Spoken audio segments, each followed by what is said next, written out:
Hey guys, good morning. I'm here at A2CAF in beautiful Ann Arbor, Michigan, and I'm here to sell Kidlit comics, Kidlit minis, and beautiful art and illustrations. So in a couple of hours, I'm gonna head off the quick draw, and the way we're doing it for me this year is the kids get to do the drawing in the quick draw, so I am super excited about that. I know they always want to participate, so it's awesome to be able to cheerlead them on. If you are in the Ann Arbor area, you should swing on down. It is a free 2-day show. There's loads of really amazing artists. Joseph's gonna do the quick tour just to show you how cool everybody is.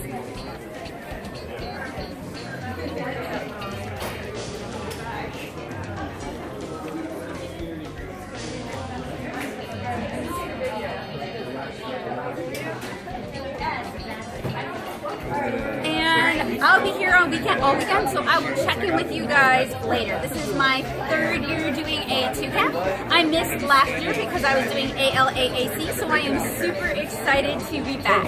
I'll check in with you guys throughout the duration of this weekend. At the Ann Arbor District Downtown Library. That's right, it's at the see, my brain hasn't quite clicked on yet. It's at the Ann Arbor District Public Library here in downtown.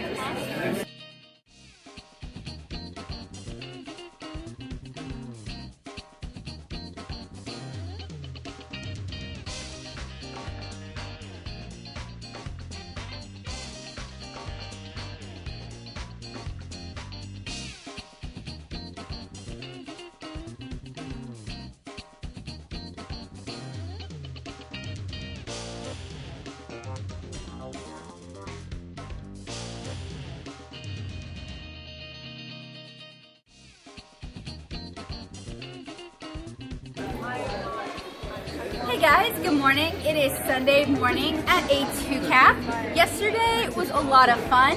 I led the quick draw for the kids, so they did the drawing and I was the MC cheerleader. And then at 3, there were some portfolio reviews, so I was up and down, back and forth from behind my table. I think today I get to spend all day if I so choose at my table, which will be nice. It's always fun to get to talk to people, about my comics, get to represent my own work. I always really enjoy that. But I am going to try to make it around the alley and just say hi to people. Normally, I end up spending a lot of money at the show because I love everything that everybody does.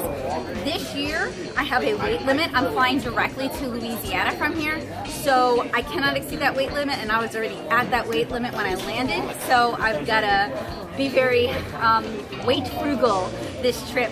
But if you're in the Ann Arbor area and you have never been to A2CAF and you love comics, you really need to make it down here. If you're a comic artist in the area and you do kid-friendly, teen-friendly comics, you really need to make it down here. This is a really great show. It is a pleasure every year. The artists are super duper nice, very friendly. They're very community oriented. The people who are coming in, the library patrons, are also super nice, very friendly, very pro comics. So if you live in an area that is maybe not pro comics and you want to see what it's like to benefit from an area that is pro comics, this is a great place to come visit, and it's far more affordable than like Portland, Oregon. So I'm going to do a quick alley tour just to kind of give you guys an idea of what the alley looks like. There are 2 islands, this one and this one over there. So in terms of artists, it's a fairly small show. There are some people at whole tables. I have a whole table, but the majority of tables are half tables, shared tables. So if you have a comic but you haven't done a lot of merch yet, this could also be a really good show for you. Yesterday we sold about $230 worth of stuff, which is good, pretty good sales. I think part of the problem was I exhausted myself emceeing the quick draw. So my energy level for the rest of the show was really, really low, and I know my energy level is what sells a lot of my stuff. So today I'm going to try to be more mindful of that and just try to reserve my energy for talking about the thing I love the most, my comic, 7-inch Kara, which if you guys have not checked out, you absolutely should. It's a really cute watercolor comic for middle school readers about a tiny girl named Kara who makes friends with a human girl named Naomi. and her pet kitten, Pancake. So we have Kara here, Pancake here, Naomi here. And a little bit later this week, the motion comic for Chapter 4 will go live on the channel, so I hope you guys will keep an eye out for that. You can read 7-Inch Kara as a webcomic at 7inchkara.com, or you can purchase the first volume of 7-Inch Kara from me at any show or online. And we're also right about to start kickstarting Volume 2 of 7-Inch Kara, and these are a bunch of new pages that no one has read before yet, new content, so I'm really, really excited about sharing this with the world. I feel really good about that. Alright, so I'm going to do the alley tour with you guys, and I'll check in with you guys later. What's been selling at the show? What's been selling at the show? Pokemon mini prints. Very popular. Stickers are pretty popular too, but it's all about them Pokems.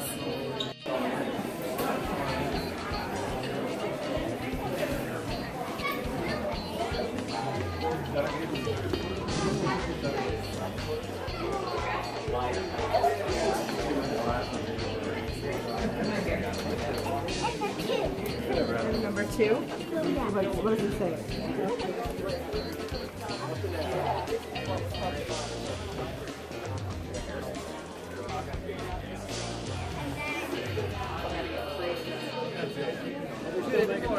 Well, technically after you know.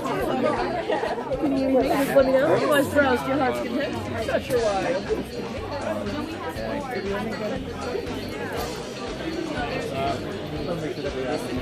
No, we just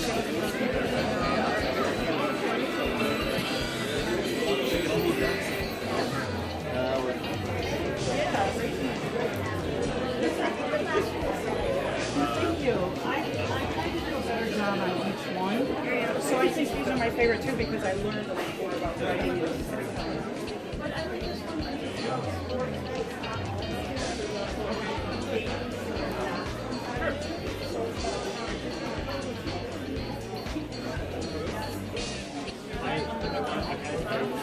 About your book, and I wanted to look at it.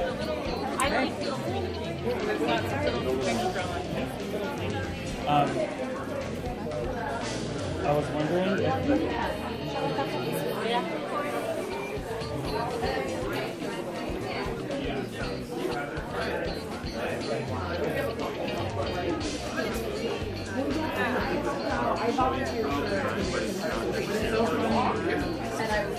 But it's like he was telling me the rest of you. Okay.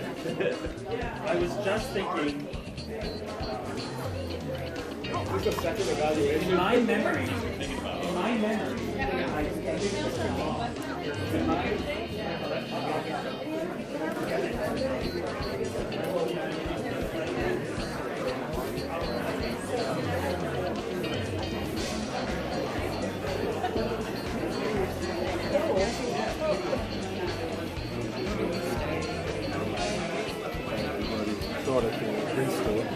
I'm so sorry. This is guitar. Oh, cool. Yeah, I'm going to say today's a really easy day.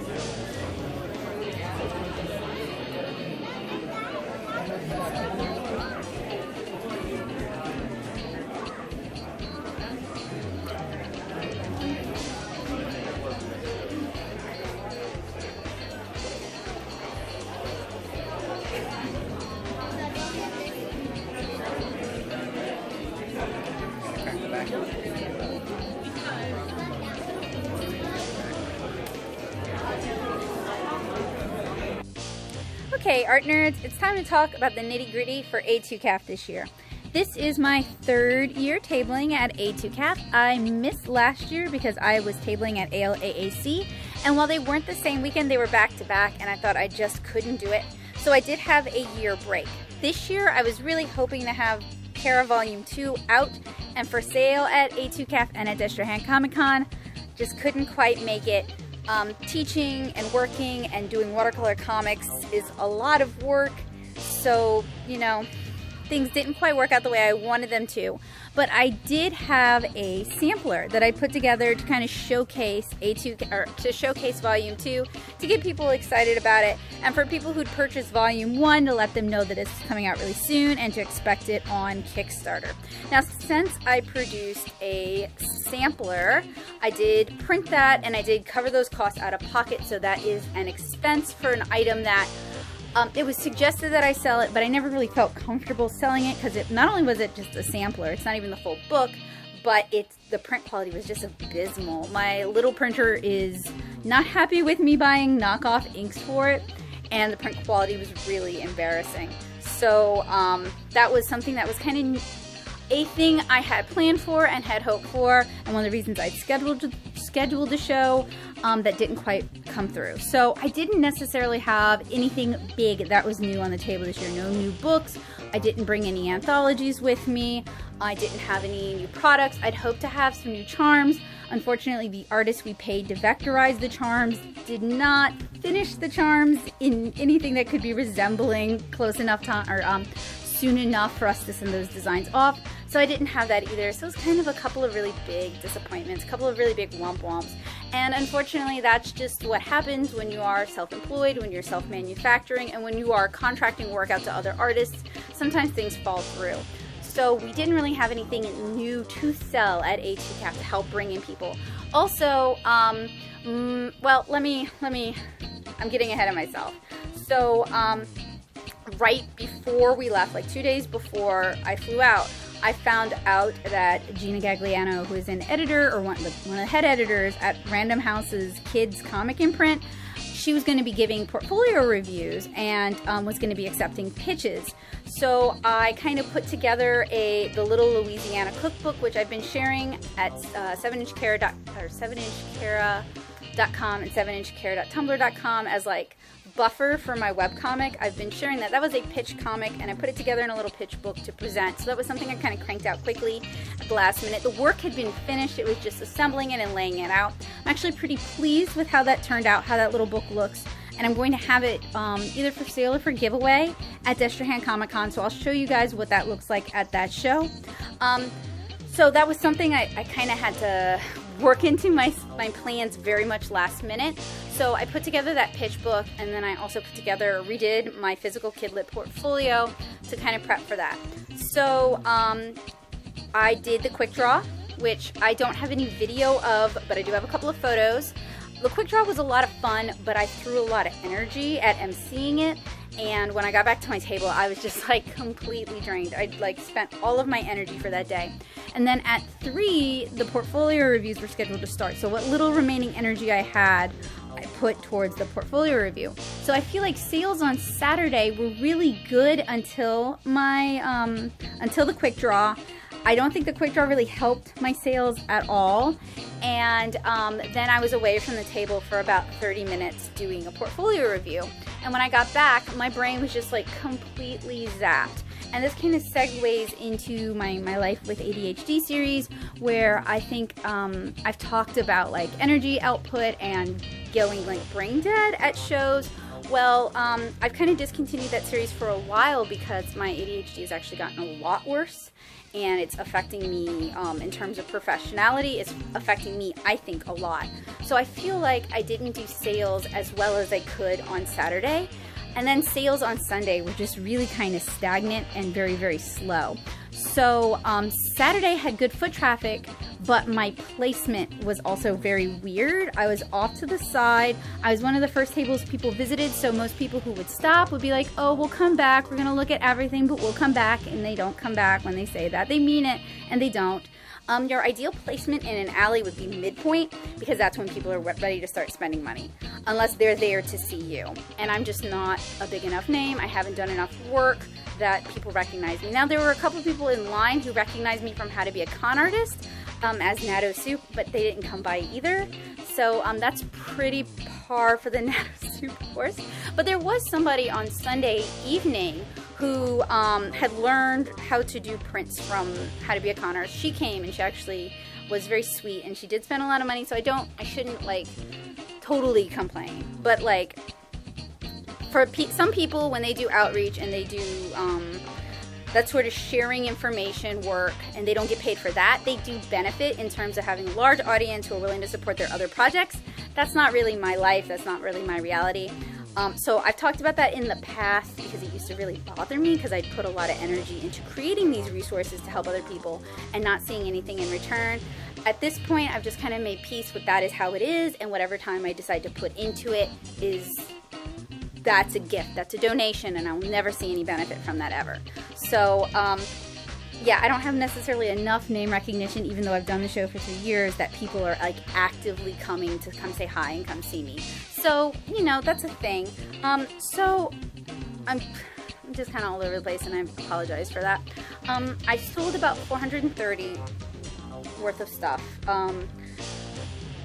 That is lower than my past 2 years. I usually sell about 600 or so at the show, and airfare, and then staying at an Airbnb, it gets really expensive. Now, I really like A2CAF. This is a show that is geared towards kids and teens comics.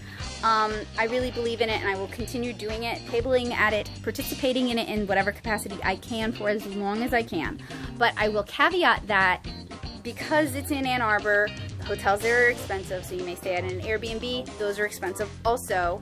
The place I stayed, I was sleeping on a Murphy bed. I slept like garbage. And then the bathroom was supposed to be a private bath, but I think it was actually kind of a shared bath. So I never felt very comfortable in that space, and that was one of the more affordable spaces.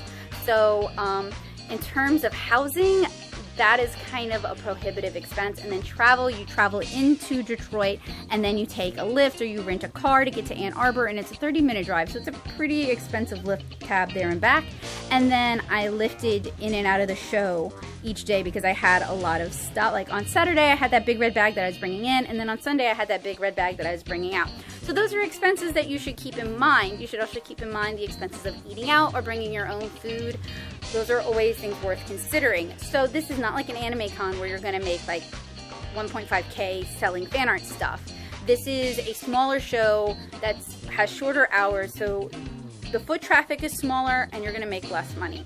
So my big sellers for the show were stickers and mini prints. I did not see fewer sales, but every sale saw vastly less money spent. In fact, I made more money doing Cherry Blossom in Nashville, and the reason I made, and that's a one-day show with shorter show hours, and the reason I made more money at Cherry was because charms were the big seller, and charms are $6 or 2 for $10 rather than $2 for 2 stickers or $2 per mini print. So even though the margins on my mini prints are better, they're not really one of my favorite sales items because you have to sell so many of them, you have to do so many transactions in order to kind of earn your money back, if that makes sense. So you have to work harder. And then when you're doing these sort of sales things, I know some artists, they can just physically be there and the stuff sells itself, but I've always really liked doing good customer service and greeting my customers, engaging my customers, talking to them, spending a lot of time and a lot of energy, creating this kind of relationship. And when you're doing that, putting that energy out for the book you're working on, or to sell originals, or to sell commissions, that's your return on investment is much higher. But if you're putting that kind of energy on, you know, 2 for $2 stickers or $2 per mini prints, then you're expending a lot of energy, and you're gonna end up having kind of an energy sink if you are an ambivert or an introvert, and you're making way less money. So like the energy and the work you're putting in is not necessarily getting repaid. But that's on me. Having those mini prints, they appeal to little boys because I have a lot of Pokemon mini prints, and I can talk to them about Pokemon and about Animal Crossing because I like those games too, or Legend of Zelda. So those are meant to appeal more to little boys, but they haven't really been pushing the sales as much as I would like. So I'm probably going to kind of restructure my table, especially for Dust Your Hand Comic Con, and kind of refocus what is the presence of my table. So in other videos I've talked about the item that you want to sell the most getting the most table space, and Kara always gets the most table space. Even the originals on the side of the table are all Kara stuff, but it still wasn't enough, so I need to restructure my table. Also, my setup wasn't quite what I would have liked. I normally like to bring a spinner rack for my minis.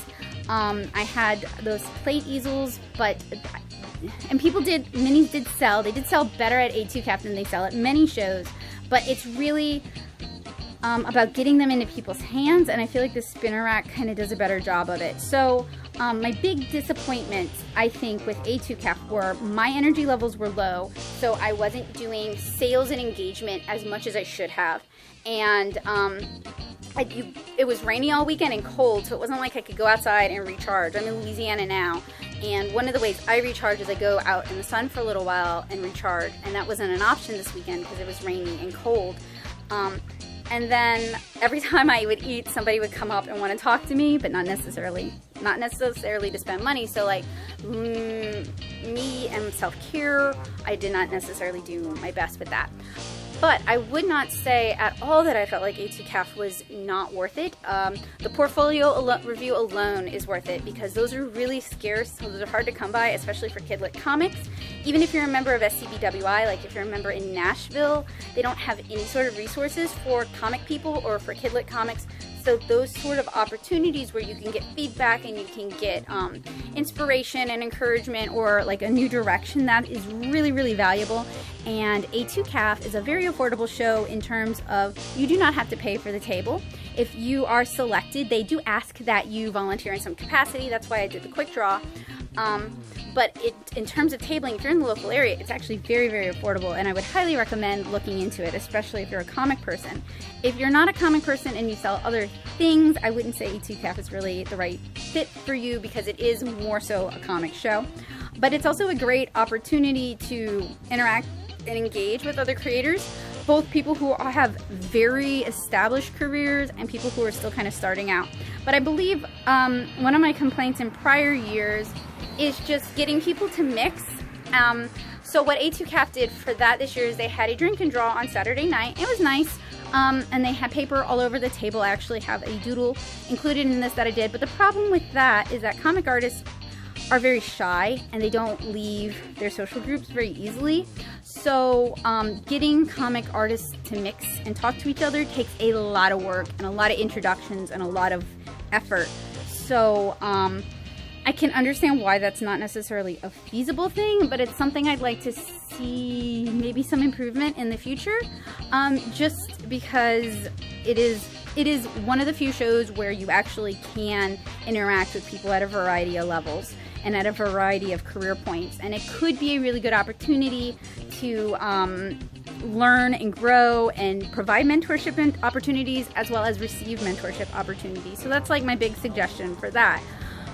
Otherwise, I would say that table that's right by the pillar where I was, the pillar blocks that table almost completely. Like you can't see that table coming in. You only see that table if you're going to the kids section. So maybe that table could be used as an information booth instead of as an artist table, because that's a bad spot to be in. And in prior years, both other years I've attended, I had really, really good spots. So I'm not complaining. It's luck of the draw in terms of placement, but I would say maybe designate that table as just, that's not a table for artists, that's like an info booth or something. Or maybe the signing table, something like that. So I had a pretty good weekend. I'm disappointed in my personal performance. I would like to see that improve, and honestly the only way I can see that improving is if I'm on medication again. So that is that's something I need to do my best and to be the best professional that I can be. But unfortunately that is healthcare related, and that is health insurance related, and as a self-employed / freelance artist, that is not feasible for me at this time. So like, I'm aware that it's a problem, and maintaining that energy level, which is really important because my personality is a big part of my sales, and engaging people is a big part of how I sell things and how I make those connections. That's just something I'm gonna have to really work harder on, or find a way to carve out that space better. And I'm concerned for Destrehan Comic Con because I'm teaching an hour-ish long, it's probably gonna go longer, but it's like an 8-page mini comic thing at the show, and my mom's gonna mind my table for me, but she has a hard time working the technology side of it, working Square, that kind of thing. So I'm kind of concerned about that, and I'm not sure how I'm gonna fix that situation in the future. Because that's the thing, when you're self-employed, when you're representing your own work, when you're selling your own work, you have to fix everything. There's no one who's going to come in and help you or do it for you. You're responsible for fixing everything. and I acknowledge that that's hard. That's something I'm struggling with, and I'm telling you guys because I know some of you came in here originally because of my Life with ADHD series, and it's not like that was magically solved. It was that I no longer had the bandwidth emotionally or mentally to continue that series and the other things.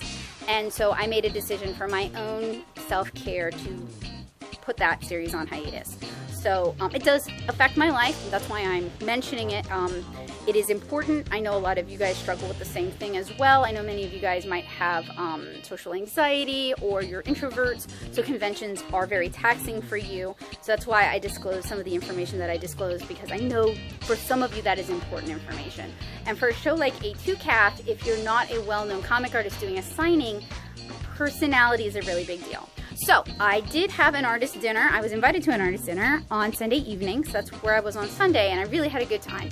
And I kind of picked the brains of some of the other artists, and it seemed like for others who had those sort of small impulse items, those were their big sellers too. It wasn't that they necessarily saw fewer sales, but rather each individual sale was much cheaper. So that's what I've called rabbit starvation in the past, where you're selling a lot, you're working really hard, but you're making no money because the items that are moving the most are very low cost. You could not possibly, I would have to sell, like, okay, for the plane ticket, for example, like let's say I paid $300 for the plane ticket. I would have to sell 300 stickers to pay for the plane ticket. I did not do 300 transactions, okay? So like, I'm not complaining about people who do not have the money to spend, so they're spending less. I'm saying as an artist and a self-employed person, that is very unfeasible when your sales are coming from 2-day events, from 1-day events, from 3-day events. It's not like you have a storefront where you're continually seeing these small impulse item sales. This is a very limited time thing. So what I would have preferred to see sell is like my original art, which tends to go for more, or commissions, which you get paid in advance, or I take the money in advance and then I fill commissions later. In fact, I only sold one commission, and to a wonderful gentleman who's probably watching this. Hey Al, he has commissioned me every year I've done A2CAF. I really appreciate it. I really enjoy taking his commissions, so I'm looking forward to it, and I'm really grateful for getting it. But usually commissions are a much larger part of my income, and there were other artists doing commissions that weekend as well, so it wasn't like no one was buying commissions, but I think I didn't push commissions as much as I have in the past. So that could be something I need to reconsider. I've been trying to kind of move away from doing at-con commissions just because it's so physically taxing for me, and it's so difficult to do commissions at the show and do sales and present panels and do this and do that. Like, you have to start drawing boundaries. So maybe that's something I should rethink for Destrehan Comic Con. Maybe it's something I need to make my peace with and focus on other things. Maybe everything will change once Volume 2 is out. I don't know. All I know is what I'm experiencing and what I have time to process. So things that will be different for my next major show, which is not, unfortunately it's not Destrehan because I just don't have the time to do it. I will have Volume 2 out, hopefully finished kickstarting, and we'll have like backer copies, people can come pick them up, that sort of thing. So we'll have Volume 2, that will be 2 big books on the table that are all mine. Maybe another mini, but minis are never a big seller for me. So that's not super priority. I just enjoy making minis. More originals, especially originals that people might be interested in purchasing. And I'm going to restructure my table so it doesn't showcase mini prints as much as it did this time, because I'd really prefer to either sell the original mini fan arts or to sell original art or to sell commissions over mini prints, just because for me that's better income than $2 a mini print, which I will still continue to carry them. I'm just not going to give them as much table space, because that way people will hopefully fall in love with other things more. I'm also going to remove all of the little Zen Garden stones from my sticker box, because people will spend 20 minutes at my table, standing in the middle of the table, digging through stickers, trying to figure out what stickers they want to buy. That's a lot of time, and it's also preventing other sales from happening, and stickers are just not financially great.